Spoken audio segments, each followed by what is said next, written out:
This is Fictional Problems, the podcast where we discuss all things writing. This episode is the second part of our three-part series exploring monsters in fiction. Today we're talking dragons, specifically the dragons of Western mythology. Looking beyond the scales and the smoke, we'll ask why dragons keep turning up in our stories. What do they tell us about power, greed, heroism, nature, and ourselves? Join us.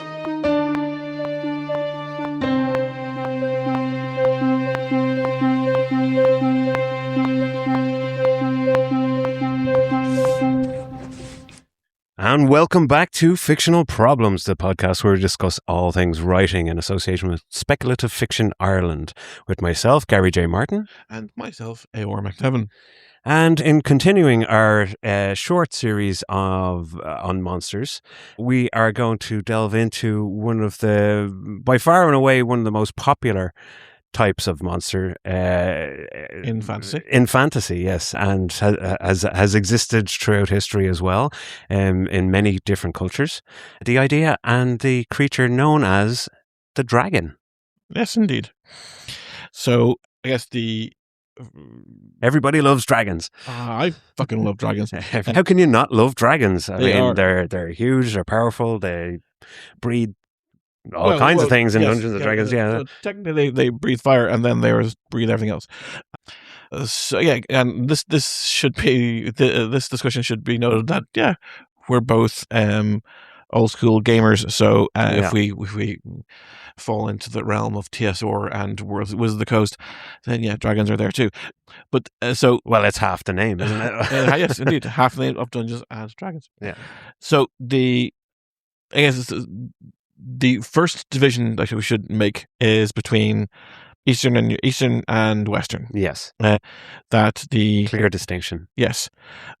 That the Eastern dragons are more wise spirits than the monsters of kind of roles as family guardians, roles as they're seen as lucky. They're like yes, the lucky dragon, that one type. Yes, the luck dragon. Jesus Christ! Well, Falkor was a luck dragon, wasn't he? No, Jesus Christ! No, it wasn't. No. Actually, well, Falkor being structurally more similar to the Eastern dragon, than the Western vision of the scaly monster with wings. Sure. But so we have these two, they are opposing visions of what a dragon is. I know. Well, they're just things that have the same name. It's like the Marco Polos came along and put the name dragon to the thing that the Japanese showed as this thing. Okay. That is the only connection between the two. They are physically different. They are capability wise different, and their purpose in stories are very different. So, universally though, these creatures are powerful though. That power isn't a declarative factor. No, but there are things that are powerful that aren't dragons. Yes. So you can't. I'm not saying it's exactly what the only thing they're defined by, but both of these dragons would be depicted as being powerful, whether they're powerful spirits or a powerful creature. Yeah, but I say that is not a in any way. It's a similarity. It's not. This is not a similarity. You don't think so? No, because anything can be fucking. So by that rationale, a nuke is a dragon. Is a dragon. Sorry, I made a bad point for us. Anything that a powerful speech is a dragon. That the statement of it being powerful does not qualify, because it is a I can't remember what type of attribute it is. I guess So. Let's say no and move on. So let's say yes. Okay, carry on. Fine. If we debate this, I'll win. Sticking on to, there's why I was saying the division in front, so that since we're talking about monsters, the Eastern sect, the Eastern part doesn't really fall into that sect. No, than that section. So we're focusing more on the Western side, and then you have to discuss the what physically makes a dragon, because there is those who debate that a dragon has to have 4 legs, and if it's Is it a worm? Is it a drake? Is it a wyvern. dragon? Is it So a if it's wyvern? if it's a 2 legs and 2 wings, it's a wyvern. Mhm. That is my contention. There's hot debate. Consult the Monsters Manual from Dungeons and Dragons. No, because that will have it. Well, say that will have it as that is one interpretation. Yeah, and that interpretation happens to match mine. But Yeah. I would say no. a 6-limbed, as in four legs Yes. and 2 wings, 2 wings. Yes, separate. That's the same one that's used in the World of Warcraft. The same one that's used in Tolkien. Mhm. It's the same one that's used in Warhammer. It's the same one that's used in a lot of these different ones. Yeah. And wyverns would be 2 legs, 2 wings. It's the same as the medieval interpretation as well. No, that's the thing. So medieval interpretation would have had as in the original George Dragon. The front legs were also wings. The front legs are the wings. Okay. So that's why. So that essentially. Sorry, yeah, that was a question, not a statement. That's the same. Yeah, the original version was because in some of the versions they didn't even have wings at all. They were just 4 legs. Okay. But the ones that are depicted are limited to 4 limbs. Yeah. That there's no creature. I think there's no creature in existence that has that structure of having 2 wings and 4 legs. Yeah. So that makes the Western dragon model unique. Yeah. And you can unless you pull certain legs off a fly, unless you then you have 4 legs and 2 wings. But don't do that. No, but they'll still have the remnants of the no one do that in their genome. So that's our limitations, or because if we included Eastern and we included drakes and wyverns, then we'd be here all day. Even I think in the movie version of Excalibur, John Boorman's Excalibur, there was the dragon that is mentioned, as in the dragon's breath, and the dragon is this non-corporeal entity. It's like a force of magic more so than... It's not seen, yeah. But I don't think it was non-corporeal. It was just down in the depths. Yeah. That nice movie, but I think actually that would be a depiction of the dragon separate from its form. Yes. Thus, it is not a dragon. Yeah. Or it's like saying this is a vampire class starship. Yeah. Saying that it's not a vampire. It's not a vampire, but it is adopting the characteristics that you put. It's just a title, really, of the... It's a name of a form. Yeah. And then there's attributes to that form that you are adopting into you want your new thing to represent. Yes. So now we have all that. Yeah. That narrowed down. The purpose of a dragon. We talked before about what kind of Frankenstein and Dracula and others have meant. What is the purpose of the dragon? It is perhaps like in older traditional retellings, a dragon is this force of nature that is set to wreck and ruin of mankind.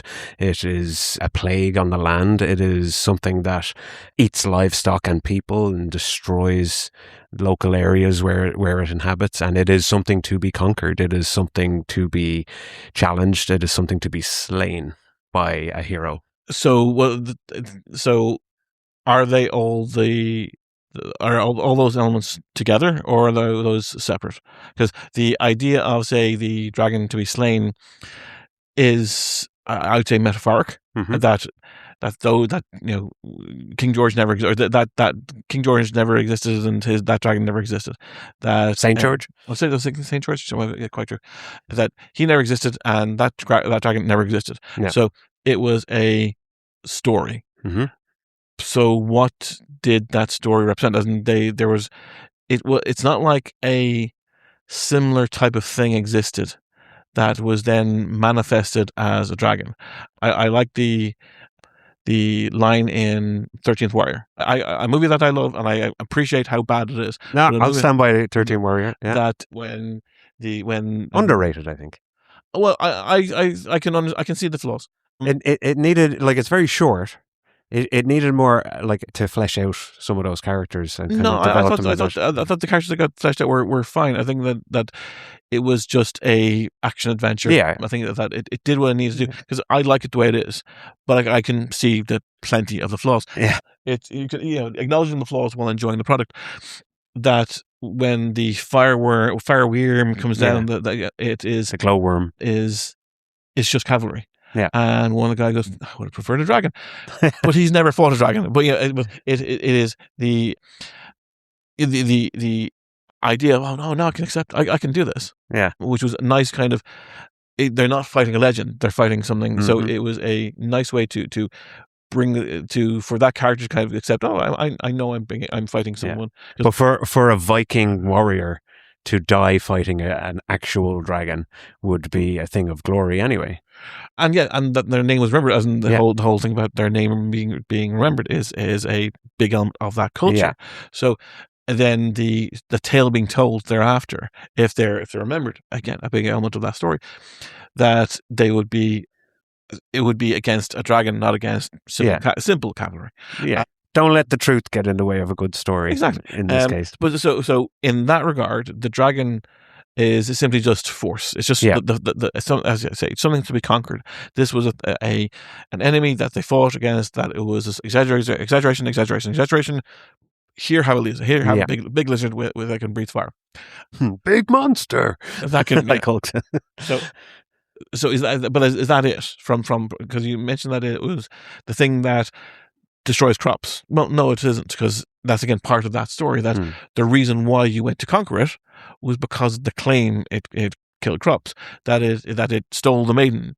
Well, no, it didn't, because now an army may have stolen, or a group of bandits may have stolen the maiden away, but or that could have been the representation of the king from another land. They could have had a lizard on their shields.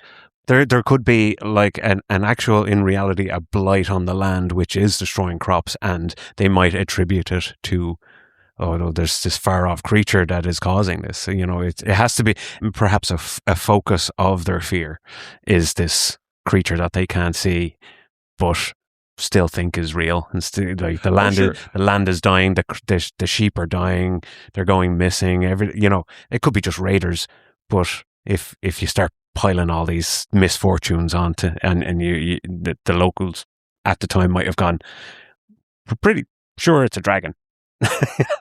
Sure, no, I guess that in that I would kind of think, how did they come to that conclusion? I know how, but no, it's afterwards. It's so if there was a blight, how did the killing of a thing that doesn't exist result in the blight going away? Could have been this coincidence. That's very possible that the blight ran its course. Oh yeah, you see that in kind of like Incan culture with the solar eclipse. It's just a coincidence of celestial bodies moving, but they are attributing the power of the gods to a solar eclipse. Oh, that sure. kind of thing. Oh, sure, yeah. That the quick sacrifice. Yeah. To get So, and look, when we killed all these people in sacrifice, the sun came back. Yes. Yeah. Yes, it was on its way back anyway, but they didn't know that. Exactly. Yeah. No, that's fair enough.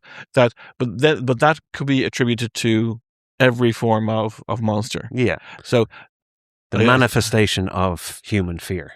But again, I'm trying to narrow it down. So if we figure out why the dragon, why this specific thing, why this two-legged, four-legged, winged, unwinged creature, why this manifestation?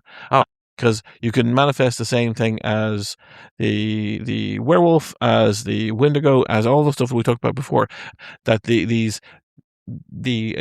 a witch's curse, all these things, that there was a reason why the dragon entered the zeitgeist and has stuck around for so long. To use it, who was the first dragon in Western society? Who created that creature? That would be something perhaps to dive into. Yeah, at some point. if you ask a creationist, that's dinosaurs.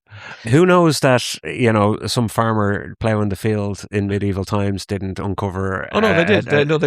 They dinosaur bones. Absolutely, no. That was a genuine thing that happened. Yeah, and that it was just, but they were so broken up and so kind of dispersed that there was just large bones. Yeah, something with a tail, something with a head. And indeed, that's where, like, as in the first, I guess, that I know about is the Leviathan from the Bible, from the tale of Job. That because they already knew, they could already see the bones of just a normal whale washed up on the coast.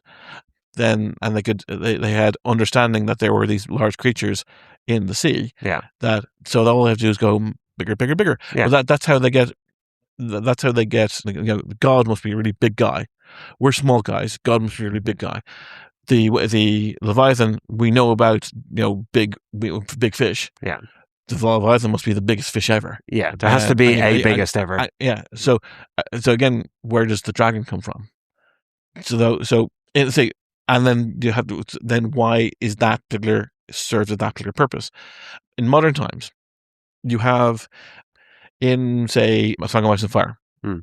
The dragons in that are essentially, and that's why when I mentioned the nukes before, I wondered myself. They're weapons of mass destruction. They are. Yeah. So they are he is applying dragons to the War of the Roses. Yeah.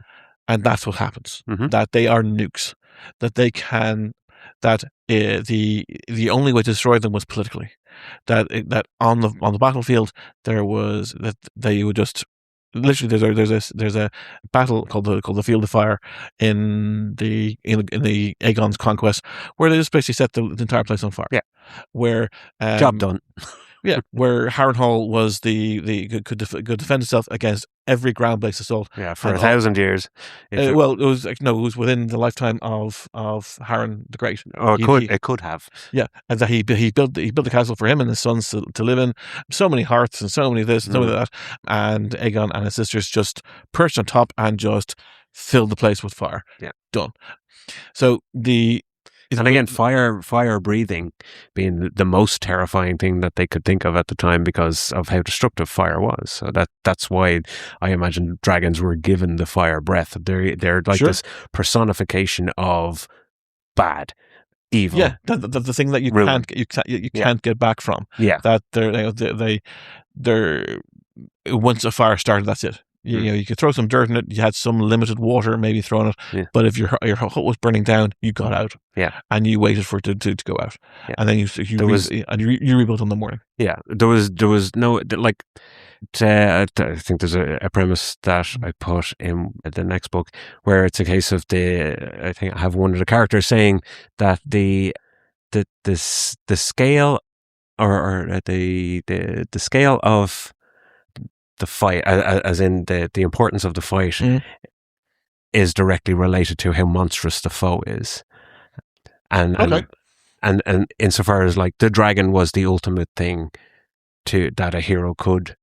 Like there was nothing bigger than a dragon for a valiant knight to kill, to slay. Oh sure, to show how heroic they are and how brave and all the positive attributes. And if you look at it inside of the Song of Ice and Fire world, yes, because they were a known thing. Yeah, that you could. There was ways to kill a dragon, as in shot through the eye, or there's various ways to kill a dragon. So. There were men who were willing to put their lives on the line, knowing that if they managed to do it, set for life. Exactly, they'd be known as the Dragon Killer. Imagine that, be known. So that as a metaphor within the Song of Ice and Fire world makes sense. Yeah, but in our normal world, I'm still questioning where they're coming from. And actually, just to say on a Song of Ice and Fire for a second, one could say that the return of dragons is keying in at the same time with the return of magic. Yeah.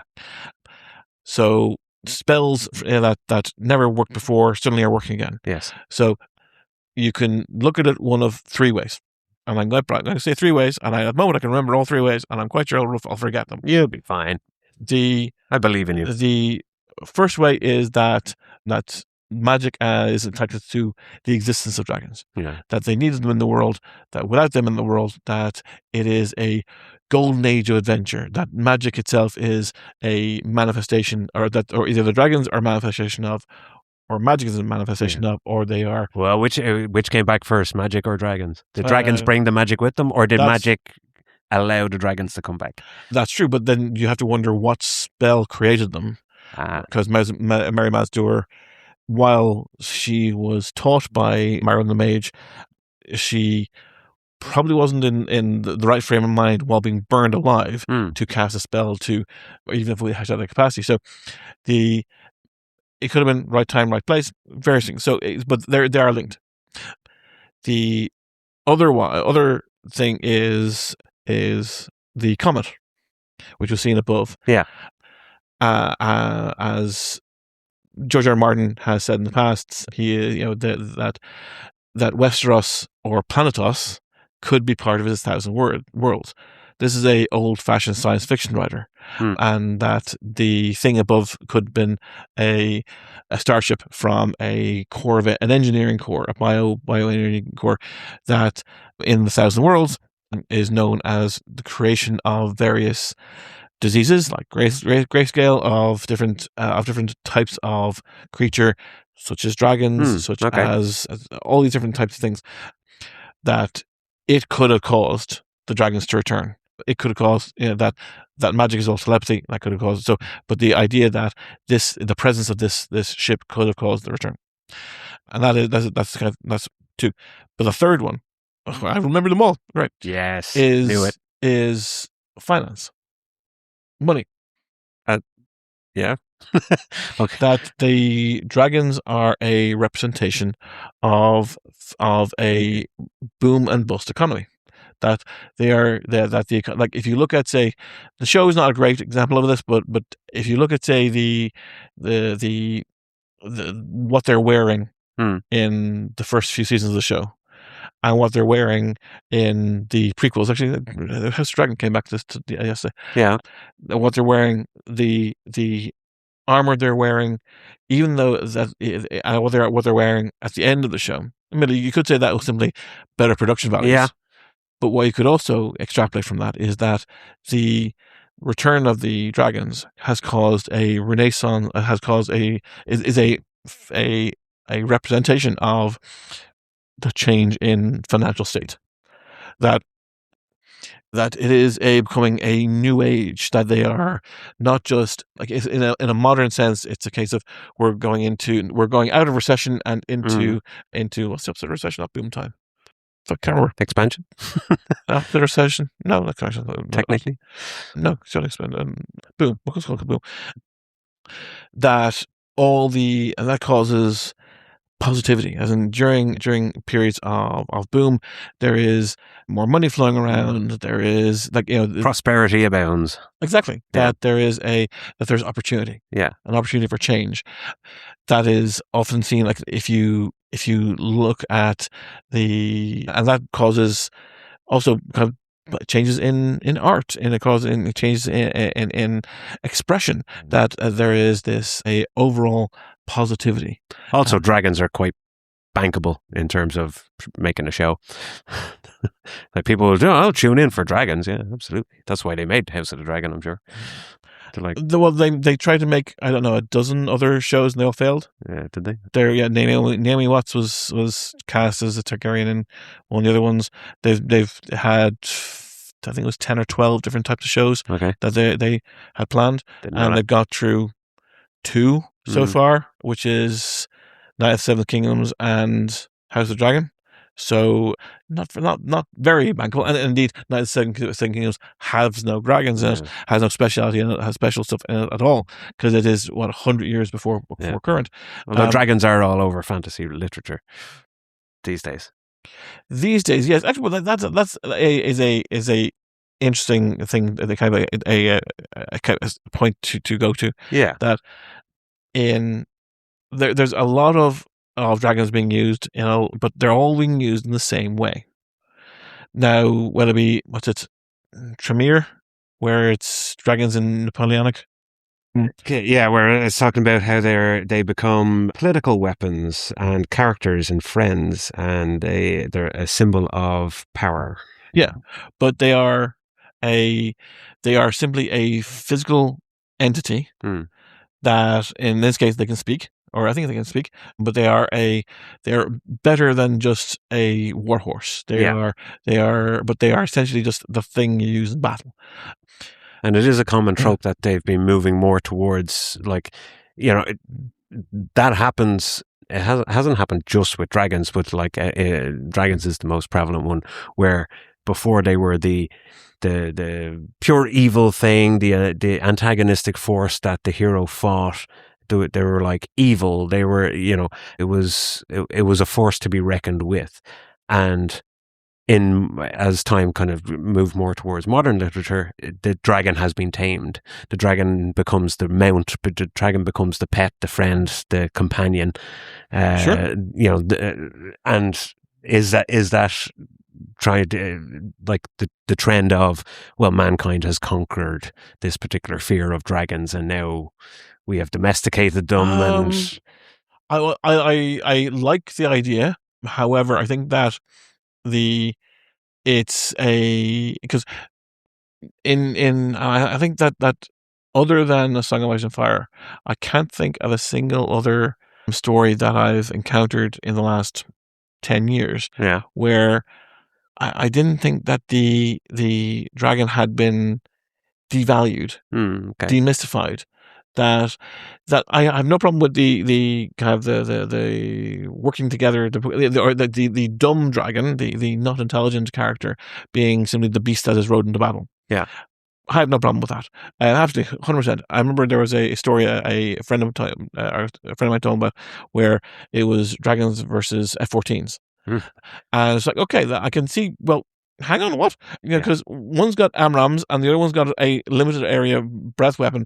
The AMRAAMs are going to fucking take that, fireproof your tanks and you should be fine. Sidewinders? No. Simple gas. Okay, you can have your dragon. I'll fly my A-10 with the Gatling cannon on that can take out tanks. Yeah. So I think I'll go through dragon armor. So, but that idea of having the kind of the dumb dragon, the beast dragon, being part of the thing, sure, but then it becomes a vassal. It becomes a thing that you're using. It's no longer the monster. Yeah, it is. And like an example of that would be like Aragon. Remember when that came out? It becomes the mount. In Aragon, most of the dragons are evil. That it's almost like the rare vampire who's good. Yeah. That all the old dragon riders who were good have all died off. Yeah. That it's it's an exception rather than the rule. Mm-hmm. But in, say, Tremere, or in the thing I mentioned, that the dragons are a feature of they are the thing that the heroes have. It reminds me of the thing in Avatar, where Sully gets his mount. He gets his normal land mount, and then gets his upgraded to his flying mount, and then gets upgraded to the Taruk. Yeah. So it was very much a kind of almost a World of Warcraft level 20, level 40, level 60 thing. Boom. But it's a feature rather than, it could have been anything. It could have been a Pegasus. It could have been a Manticore. It could have been anything that they're writing. They just want the depiction of that thing. Mm-hmm. And so it's no longer a monster. It's just they think it's cool. Exactly. Yeah. So I'm a bit on the wary side about those sort of depictions, unless there's a meaning to it. And that's why I started off with the three possible tropes. Yeah. With A Song of Ice and Fire, that there is a story reason for existing, rather than going, isn't it fucking cool to have a dragon in the Napoleonic era? Well, okay. It's kind of it's cool, but what's the mean? No, I mean, isn't it cool? Yeah, tell me the story. I'm just basically doing Napoleon. Okay, yeah, but they've got dragons. But you're ignoring the whole entire previous existence of mankind and dragons up to that point. Yeah, it's because it would have gone a different way, perhaps. Yes, it's the common problem of introducing magical elements into a present day situation. Yeah, it's something that, like, Buffy avoided, but say Bright couldn't help but get wrong. Yeah, that just kind of skipped history, jumped to modern times, put Yeah. magic in, as opposed to reimagining how would magic have affected going back to whenever it was discovered. Yeah. Like whenever electricity was discovered, that had massive consequences on the entire world and progress and all kinds of things once electricity had been harnessed. Yeah. Whereas before it was a thing that came from the gods, it was a thing that came from the sky in the form of lightning. Yeah. You know, if you were to discover magic, if I was creating a world with magic in it, you'd probably set it back a long time in the past that magic was discovered or started to be encountered, so you can line up your narrative in a proper way, that you're not just like shoehorning dragons into the Napoleonic, as in they didn't exist and then all of a sudden they were there. If that's what you're saying, then that's fine. But if you're saying that dragons and mankind were aware of each other and interacted in the same space, in the same world for all of human history, then you got to think that out, I think. Oh, absolutely. There has to be some damn good reason why this happened. Yeah. Is it that Napoleon found a clutch of eggs on one of his expeditions, and suddenly now he's the only one who has eggs, and so now it's this resource which can be stolen, and then it becomes like, say, are you just writing Dune? Are you writing the spice? So then is dragons simply the spice melange? So in which case, great. Yeah. But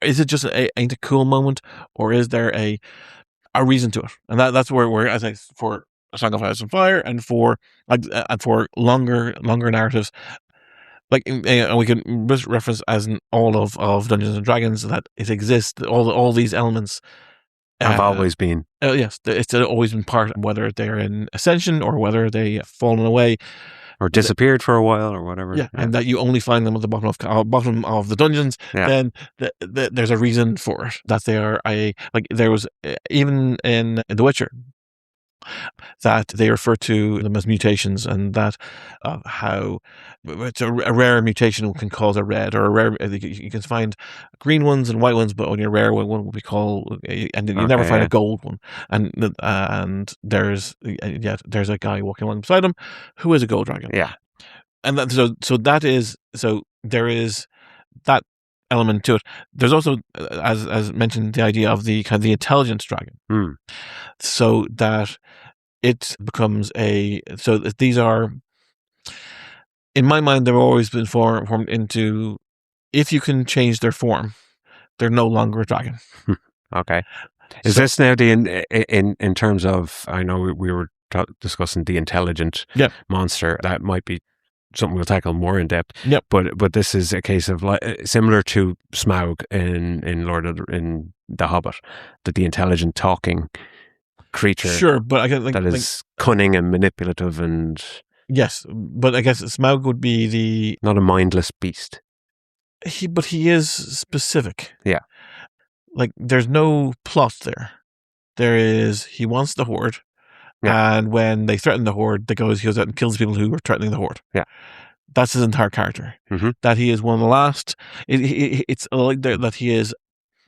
It's almost like they are the dragons of Morgoth. They were purpose built for war, and now the war is gone.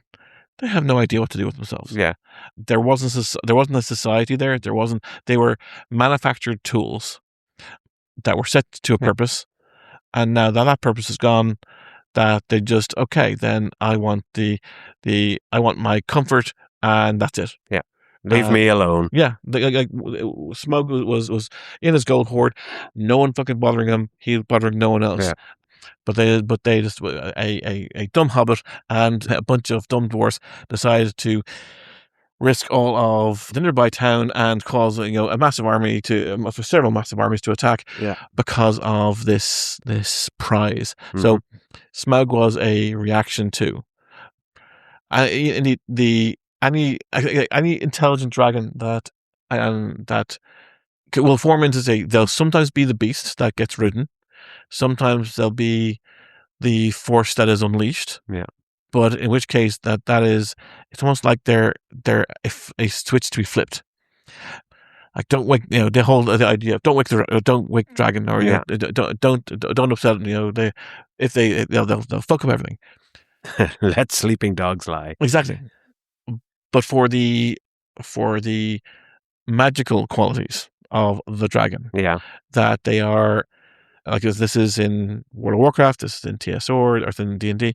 There's a lot of the game worlds.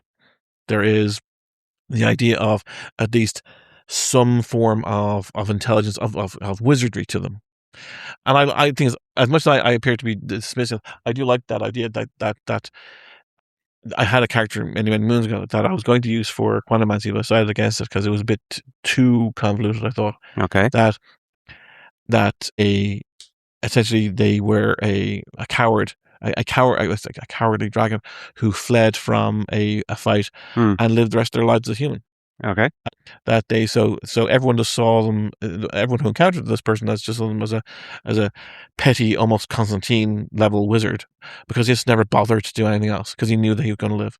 That nothing could harm him. Yeah. That if anyone did kill or did try to kill his form, then it's like, okay, fine, manifest as dragon, kill whatever is around, and then shrink back down, and then get out of there. Yeah, that's the thing. Like you can't really form an adventuring party with a giant dragon as one of your members who's an actual like character and party.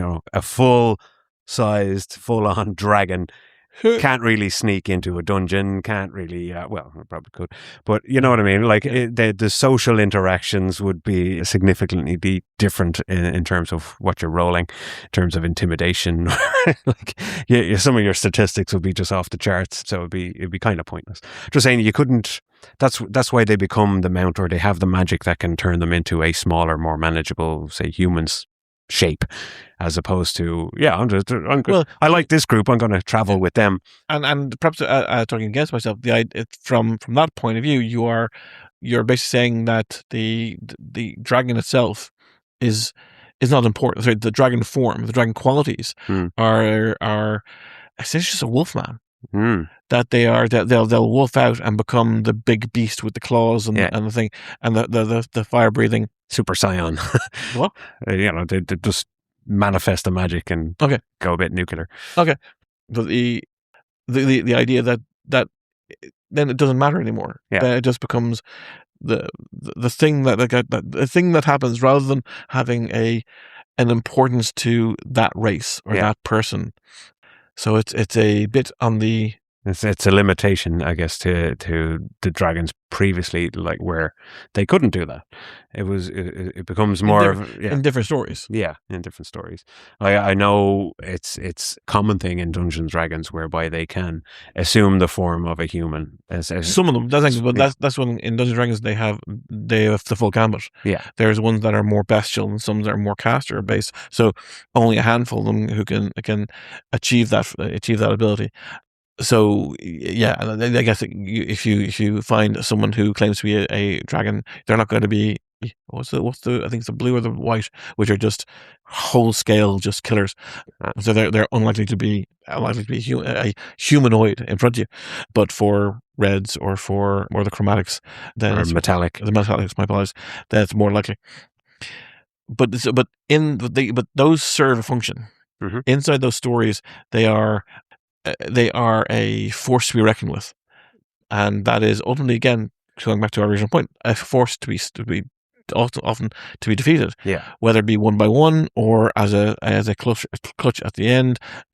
Whether it be you're fighting, you're ultimately going to fight Tiamat, as in the creature, the Hydra with multiple heads, or you're going to go against the individual dragon that will be your big boss at the end. They are a thing. Not to say that there's nothing special about it being a dragon. Yeah, you could just fill in big monster. Yeah, it's like it's like saying the biggest. It's like saying you have a bunch of. I'm trying to think of an exception, or you have your big bad can be anything at the end. Your big bad can be a single person, like a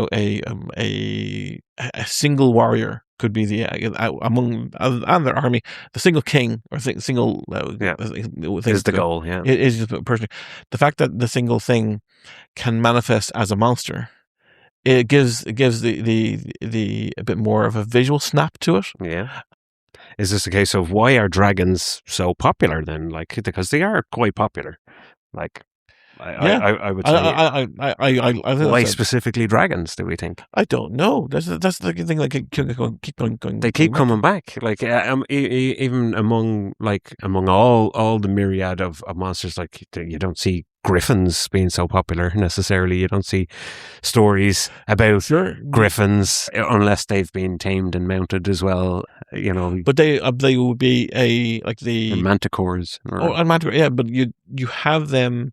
They are often used as well as almost a lesser form. Yeah, that you will have in a world, say a Song of Ice and Fire, you have dragons all the time. That's the Targaryens. That's perhaps the Valyrians. The Valyrians and I'm going to forget the other names. But you do have, like, John Connington's shield has a griffin on it. I know that another of those shields has got a manticore on it. That you have all these things exist in the world as features, as beasts in some part, and they have some level of legend to them, some level of effect. But one always goes back to being like the dragon being the more powerful, more archetypical, more familiar.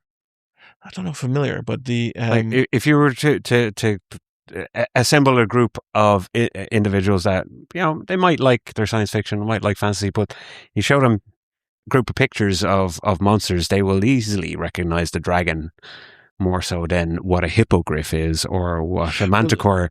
They wouldn't. They go, oh, okay, I've seen that before. I don't know it's called a manticore. It's not as popularized as dragon. Dragons are everywhere. But sure, is that then? Is it just that it's commonplace? Perhaps. So that there's no real effect to it, just that it happens to be the most common. It's like, so I know they're about they say that the reason why the Arthurian legends got spread around that we know them so much today is that they were told and retold over and over by traveling bards, and that they would weave in the current noble that they were playing for into the stories. Thus, they'd want those stories told again and again and again. So it's the why that these things that never happened stuck in the cultural craw. Maybe that's the same way with George and his dragon. That they just were the nicest story, popularized, as simply an act of popularity rather than an act of effect. That it is. But I think again, it could come back to the depicted size and destructive power and all these things, like what the dragon embodied in the human psyche was this form that was put on it with the wings and then the scales and the lizardine features and and that became, and that was retold and retold and retold. No one really came up with a bunch of refined over the years. Like giants, for example. Giants is a thing and is a popularized kind of creature in fairy tales and stories. But giants are just bigger versions of us. Sure, but they're not us. They're monstrous versions of humans. Yes, but that's, you can get it from the Bible, from the Nephilim, from these David and Goliath. That you have these just things that are bigger than us, but they look the same. Yeah, and we can understand from a child looking to an adult how that be scary. Exactly, it's different. So us as an adult looking to someone that size as a giant, then now attribute that size to something with snake-like or lizard features that has pointed rows of sharp teeth, breathes fire, has horns. You're going, it's an embodiment of the devil himself, perhaps, and that's sure. But then it's an evil creature from hell. Yeah, and I guess you also have in depictions of demons, you have dragon-esque qualities, or and we'll go into Eldritch in a second. Yeah. Sorry, next episode. but as in the depiction of Cthulhu is a large creature with bat wings. Mm-hmm. So all these demonic creatures they are four-limbed creatures with large wings, and horns. So you have dragon-like elements that these are. So I guess it could be just a hybrid of human dragon. Some sort of extrapolation. Yeah. That it's just a popular thing that was just hung around for a while. Octopus dragon. With the tentacles. Yeah. Well, maybe we will get into that in the next episode. I don't know if we've cracked the nut of what the dragon is and I don't think there's nothing crackable right now. But what it represents. We do know that dragons have been around for a long, long time in mythology and storytelling, and dragons will be around probably for a long, long time to come. Yes, absolutely. All right, and until then, we will talk to you again on the next series of our monster series. Next episode of our monster series. Yeah. And until then, keep watching the sky.